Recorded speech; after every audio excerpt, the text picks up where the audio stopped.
Hello Euro, this is a video to support you for the AP DBQ quiz today, and let's get into it. All right, so first question is, how many points can you score on the AP exam this year? It is 10 points, 10 points, 10 points, 10 points, and let's just go over how you can get those 10 points. A thesis gives you 1 point. A historic context gives you 1 point. Describing two documents, that's evidence, description. If you just do two documents, that gives you 1 point. Evidence description of two docs, that gives you 1 point. Now the argument, if you can argue using two documents, you get 1 point. If you argue using 4 documents, that gives you 2 points. So you can get 2 points for the argument. All right. For a POV cap statement, if you can do 2 of those, you can get 2 points. It's 1 point for each POV cap statement. All right. So 1, 2, 3, 4, 5, 6, 7, 8, 9, 10. Oh gosh, I've got 3 more points to go. Let's work on evidence, argument, POV cap, and outside evidence. If you can connect outside evidence, then, and you do it twice, you can get 2 points. So just like an LEQ, you're taking 2 points from outside and using it. So right now we got 1, 2, 3, 4, 5, 6, 7, 8, 9, and then the final one is for complexity. And that's if you're connecting documents together. If you're connecting things to other time periods, a good way to do that is one of your outside evidence, pick the same theme and go to another time period. Your POV cap statements, look at the easiest ways to earn points. I think it's through outside evidence. You can get 2 different ones. Also POV cap statements, you don't even have to read the document, just look at who is saying it or the purpose or the POV, right? The job, the occupation, or the intended audience. And for each one, you get a point. I think the hardest one is to argue using 4 documents, but as long as you're connecting documents together, you could get that complexity point too. Anyway, there you go. That's how you get all 10 points for this DBQ, and you have 45 minutes to do it. When is the AP exam? It is next Wednesday. There's my calendar. Where's your calendar? Next Wednesday, May 13th at 1 p.m. Next Wednesday, May 13th. May 13th, May 13th. It starts at 1 p.m. That's when it starts, but you got to be logged on and ready to go at least a half an hour before, okay? And we'll go over that on a Zoom call on Thursday. How many accurate POV cap statements do you need to make to score 2 points? Well, each one is worth a point. So if you do 2 of those correctly, you get 2 points.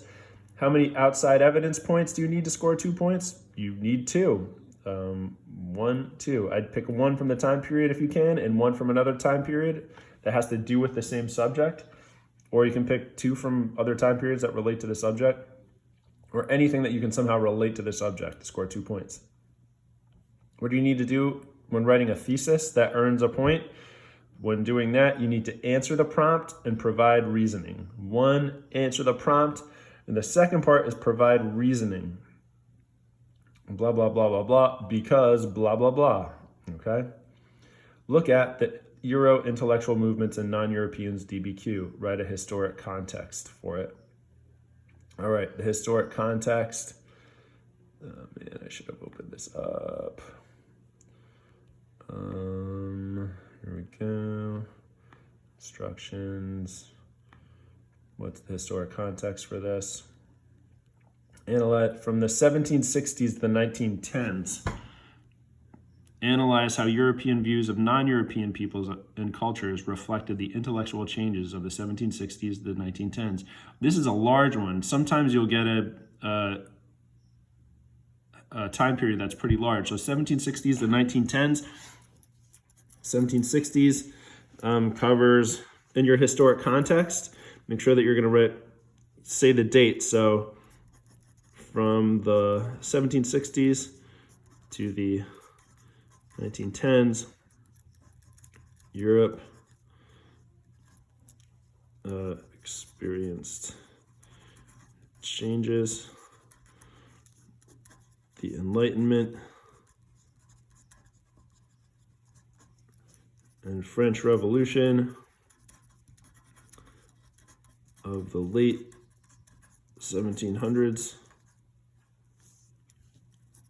gave way to industrialization. Anytime the 1800s is up, you got to write about industrialization. To industrialization and let's see, and imperialism, the rise of nationalism. So when you go nationalism,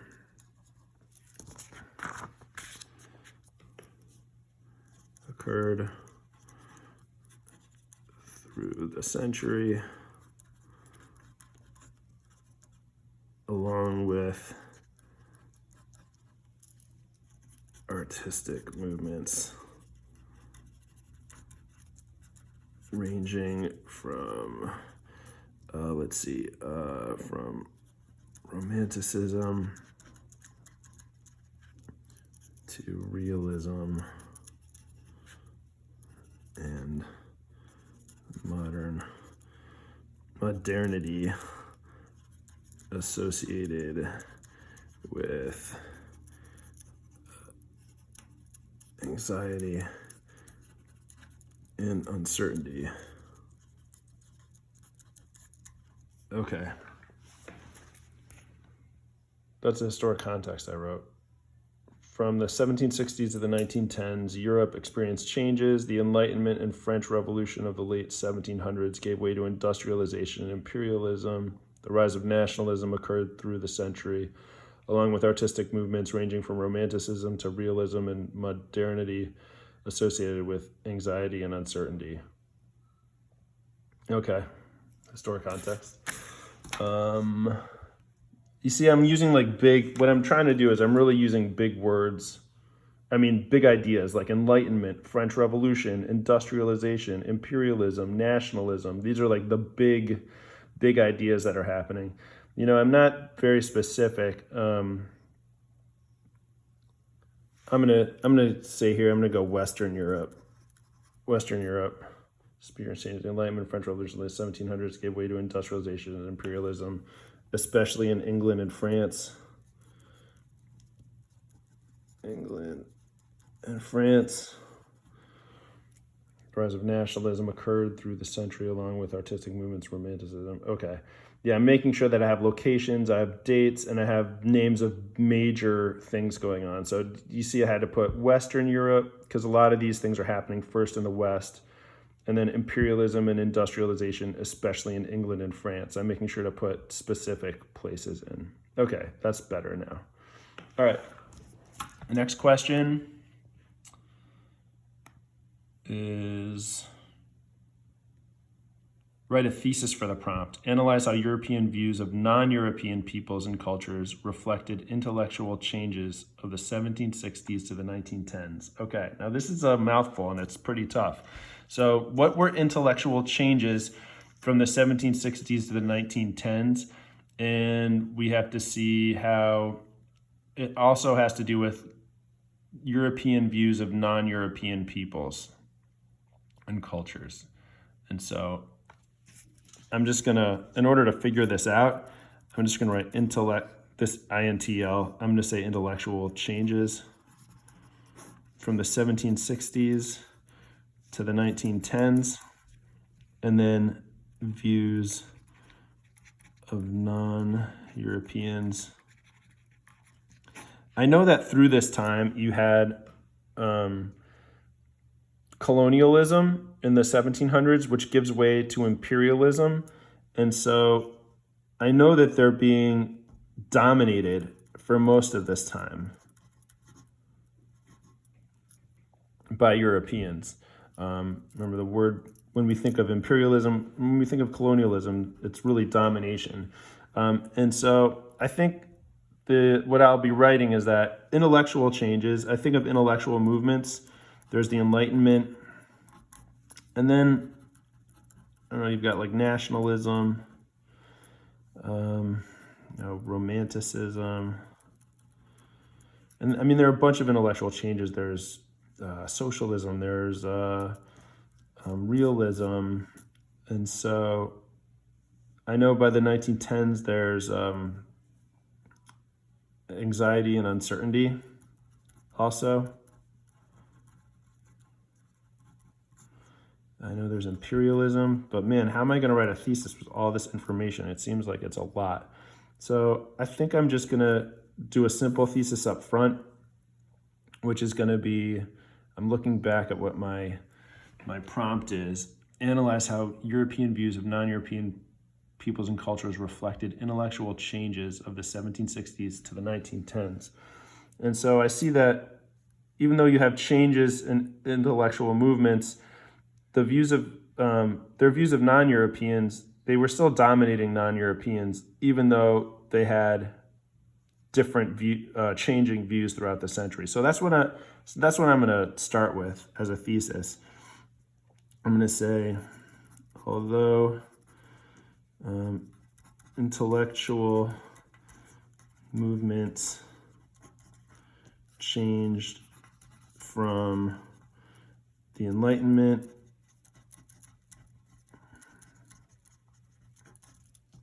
in the 1700s to, remember the anxiety and uncertainty was a rejection of the Enlightenment too, to uncertainty by the 19-teens, by 1910. So although intellectual movements changed from the Enlightenment in the 1700s to uncertainty by 1910, Europeans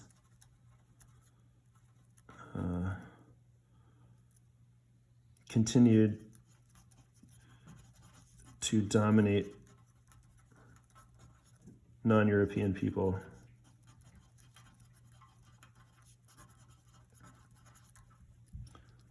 So that's going to be my thesis right here. Although intellectual movements changed from the Enlightenment in the 1700s to uncertainty by 1910, Europeans continued to dominate non-European people. And so that's intellectual changes and views of non-Europeans. Okay. Let's see. This next question is, what major intellectual movement happened in the 18th century, in the 1700s? Was it the Enlightenment, Romanticism, nationalism, imperialism, white man's burden, social Darwinism, uncertainty, modernism in the age of anxiety, or Orientalism? You can do this. All right. Look at the answer choices above. Which intellectual movement is apparent in this document and why? Okay, so let's look at the date first of this document. I see a slave right there. In 1787, okay. This is 2 years before the French Revolution. I guess that could be a historic context of it, 1789. But this is by an early Josiah Wedgwood, early British industrialist, right? The Industrial Revolution is going on in Britain. And slaves are really, feeding those factories with raw materials. A ceramic medallion created for the Society for Effecting the Abolition of the Slave Trade. So the purpose of this, he made this for the society to abolish the slave trade. And so this is something that people who were in a group who were trying to get rid of slavery, the slave trade in England, they're using it to argue against slavery. And so what intellectual movement is happening during this time when people are talking about rights? Am I not a man and a brother? It's pretty powerful. And so what does this reflect? This reflects the Enlightenment, these ideas of universal rights, and in this case of arguing for life, liberty, and property. And it's a pretty radical idea during the Enlightenment for all people, including slaves. So Enlightenment. And then why is it? So the Enlightenment is here because it's about providing freedom for all men. This, that life, liberty, and happiness, or life, liberty, and property should be allowed for all people. All right, and so that's why that would be the Enlightenment there.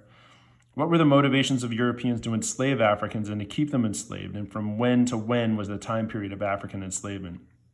All right, the initial motivation of Europeans to enslave Africans are when most of the Native Americans died and the plantations and mines soon after the conquest of the Americas. So by the early 1500s, the native populations were dying, and so therefore the motivation was to get workers to work in the mines and in plantations. And that was in the early 1500s. It kept going all the way till the mid 1800s, so 300 years from early 1500s to late 1800s. And what were the motivations to keep them enslaved? Well, it was economic. The plantations, creating cash crops, this slave labor, and also with the slave trade, enriched Europeans and gave them power and fortunes. And so even though you have these changes and movements across this time period, slavery was a continuity, something that continued to happen during that time. All right, look at the different choices of intellectual movements from 1700 to early 20th century. Which intellectual movement is apparent in this document and why? So we're looking at these different intellectual movements and which one has to do with this next document. So I'm going to look at the source. Let's see, Choctaw, a fictional Native American character in Atala, a novel by the French writer François-René de Chateaubriand, published in 1801. Okay, 1801. I know that in the early part of the 1800s, this could either be Enlightenment or Romanticism. Okay, because it's a fictional character in a novel, I'm thinking, is this going to be Romanticism or Enlightenment? Oh,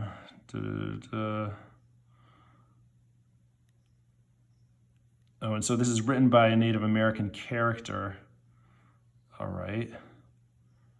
And disgusted with social life, I grew pale and emaciated. Sometimes I stood for whole hours immovable, contemplating the far distant forests, rising into mountains, into clouds. To me, this is starting to sound like Romanticism.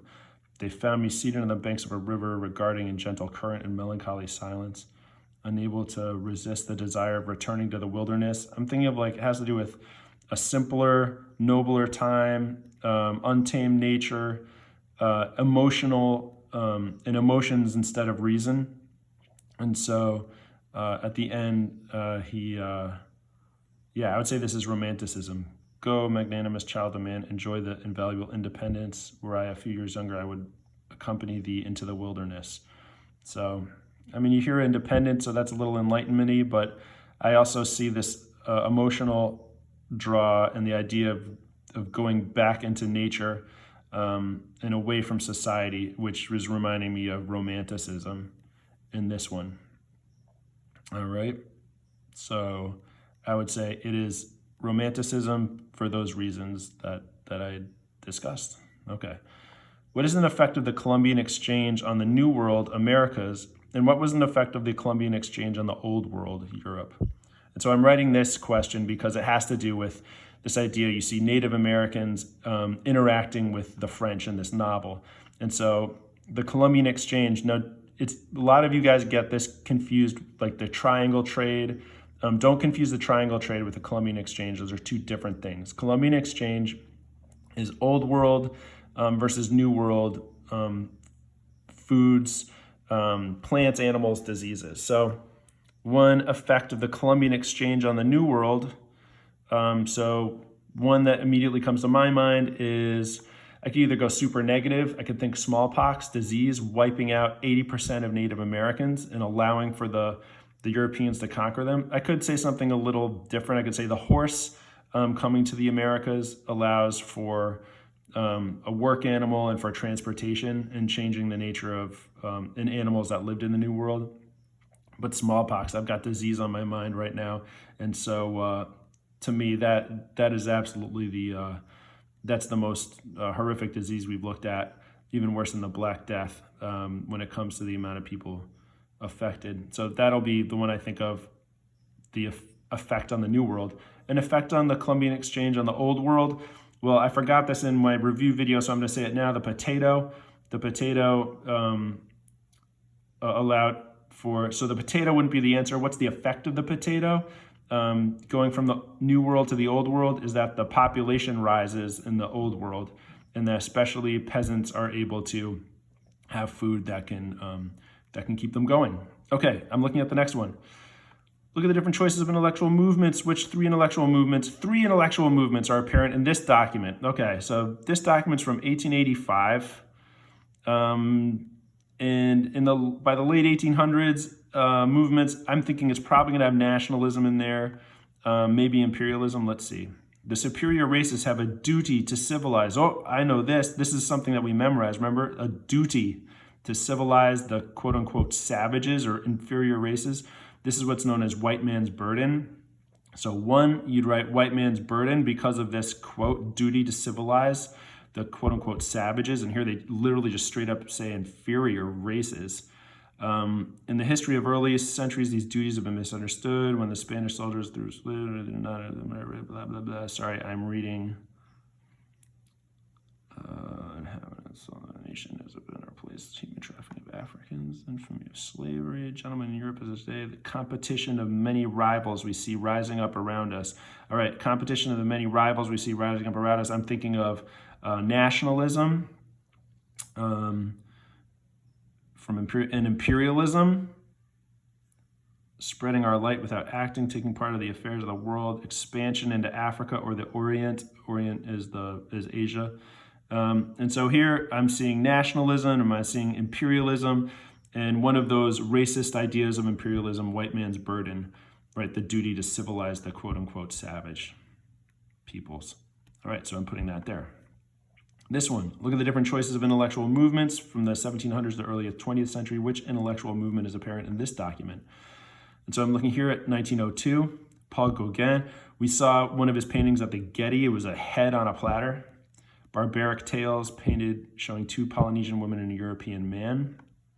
And so they're the Polynesian women, and here's the European man. And it says barbaric tales. And in this case, who are the ones who actually look barbaric? It looks like the European, right? He almost has like claws on his feet. And so 1902, yes, you have imperialism during this time. It could also be this the idea of the age of anxiety, of uncertainty. You can see it in his expression, this uncertainty.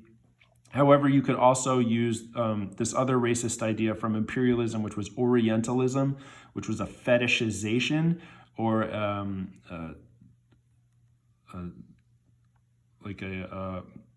fetishization or a celebration of other cultures in almost like a sexual way, and this is pretty overtly that way. And Gauguin, the artist, actually had relationships with young women while he was living in Tahiti, in Polynesia.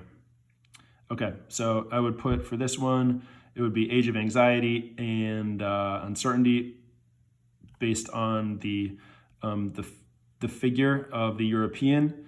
I would also put, or I could put Orientalism of the Europeans taking another culture and building it up in that way. Okay, so this is the last one. Which intellectual movement is apparent in this document? Competition makes some nations and races powerful. Okay, so this is going to be about racism and competition, so it's going to have to do with imperialism in some way. Backward nations and races into decline. Oh man, this is so racist compared to the constant and imminent threat being out-competed. Ooh, when I hear this, competed, right, by another human group, this has to do with social Darwinism, all right? So Darwin, that's the legitimate science of natural selection, but here this is using competition and superiority of natural selection between race and class. And so this German physician or doctor is taking the ideas of Darwin but applying them to human beings and nations. And so within this are social Darwinism and nationalism and imperialism. And so social Darwinism is the pseudoscience or the racist false science, the misinterpretation of Charles Darwin's survival of the fittest applied to race and class. And this is what he's doing here. All right, based on these 5 documents, what are continuities, things that do not change over time, and the way that Europeans viewed non-Europeans? Well, I think for the most part, I was going to say inferior, but these, I'll say instead, most Europeans thought of non-Europeans as inferior, although we do see cases here of Europeans arguing for the equality of non-Europeans as being equal to Europeans, whether it's here in this abolitionist pendant, or arguing for equality and the beauty and equality of non-European people here in this one.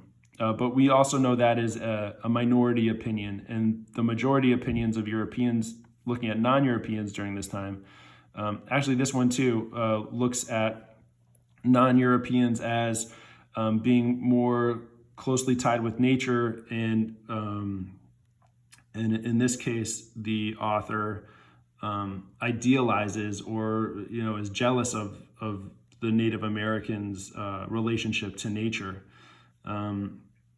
However, in this case, you have this racist idea of white man's burden, and in this case, the racist idea of social Darwinism. And yet, in all of these paintings and documents, we also see that Europeans are dominating non-European peoples, whether or not they're arguing for equality or for the domination or even the extinction of non-Europeans. Non-Europeans are being dominated. And so this continuity thing that does not change over time is that Europeans saw themselves as people who were dominating non-Europeans. But changes in the way that Europeans viewed non-Europeans, as we said, it changes. It really depends on who the European is, who's talking about people of other countries, whether they are they admire them or whether they want to destroy them or change them. And so that changes over time. And then just go back, how would you write a thesis that also deals with all this complexity, where in some cases Europeans have positive views and sometimes negative views, and other and in between of non-European people. Finally, pick one document to write a POV cap statement. In your statement, make sure to explicitly, that means clearly and directly, write whether you are evaluating the POV, which would be the job, nationality, gender, race, or class, to say how that would affect their opinion, or the historic context, what had just happened or is happening that would affect the opinion of the writer or of the document, or the intended audience, who's the document or the speech targeting, and how would that affect the way that the person is delivering their speech, or the purpose. Is it meant to persuade or to inform or to entertain, and how that affects the opinion.